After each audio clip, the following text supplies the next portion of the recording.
Okay, James, at 9 down, did you think you'd lost it? Yeah, it was looking that way, wasn't it? But once again, Clint Mackay hung around, and he's got a beautiful forward defence, and we saw it again tonight. So it was great to get a result and get a win. What was going through your mind there at the end? Yeah, look, obviously a fair bit. The crowd was quite loud. I've been in that situation a fair few times now, being the all-rounder when you bat at the end, and a lot of times I haven't been successful and I've stuffed up the game. So it was just nice to get the boys over the line this evening, and I thought it was a great team effort to chase down 300. 2 big sixes in the penultimate over was quite a big moment. Were you surprised Ben Stokes was bowling it? I think he's a very good all-rounder. So, yeah, look, I'm not too sure how big the sixes were. They've only got to go over the rope. So, like I said, it was nice to get the result and win a game of cricket for your country. But at the same time, England are a very good one-day team. They've got a lot of good players, and I thought Morgan batted exceptionally well tonight to post 100, and obviously he'll be disappointed with the result, but he's a class act as well. How big a body blow do you think this will be to an England team that are already quite low on morale?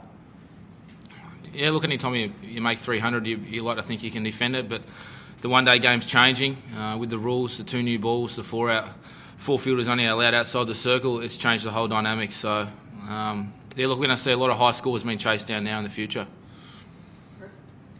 James, Michael Clark's called you the new Michael Bevan. How flattering is that? He's been getting into me now probably for the last 6 months over in England as well. Even in the tour games, I kept getting 10, 20 not out. So it's a little joke running around the team, so I wouldn't read too much into it. Do you sort of think anything's possible now, though, when you go out in the middle? After, you pull off something like that, next time you go out there, nothing's probably impossible, is it? Yeah, look, it obviously gives you a lot of confidence. I think the game's obviously played in the head more so with the skills. So, look, yeah, like I said, it gives you a lot of confidence, and I'm sure next time I go out to bat, I'll have a lot of confidence, but I'll have to start again. So it'll be a new game in Sydney and so forth after that.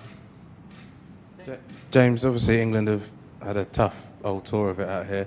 Did you get a sense that the game started to slip away from them at any stage as you were chipping away at that total, that confidence that they've been lacking started to come a bit quickly?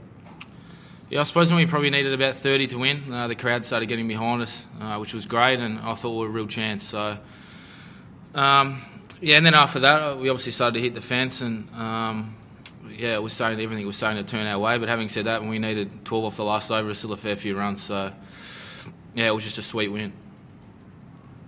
You came in at 9 tonight. Obviously, Coulter Knoll came in before you, but would you like to come in a bit higher up the order, given you've got the fastest one-day century by an Australian and that tonight? It'd be nice to sort of creep up there, I suppose, wouldn't it?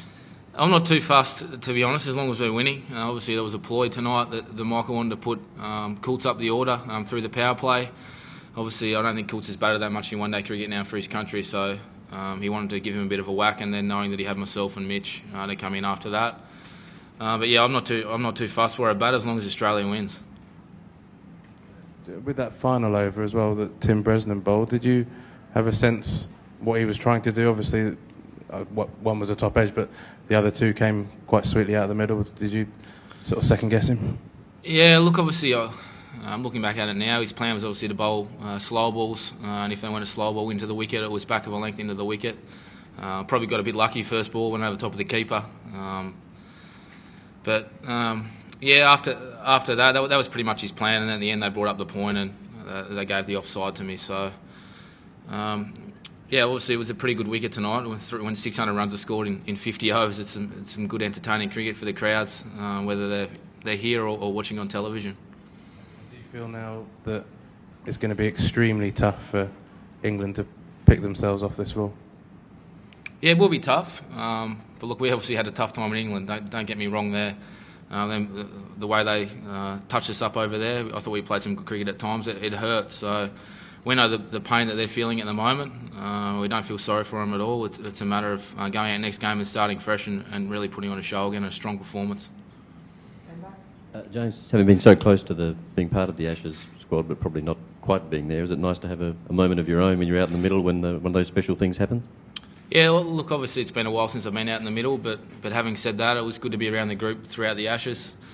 The way they played and how they kept the same 11 on the ground was a credit to everyone involved, the strength and conditioning, the physios and the players themselves to get up. Having said that, I thought I stirred a pretty good brew as 12th man for the whole 5 Test matches. But yeah, it was just good to be around. It was good to be around the celebrations.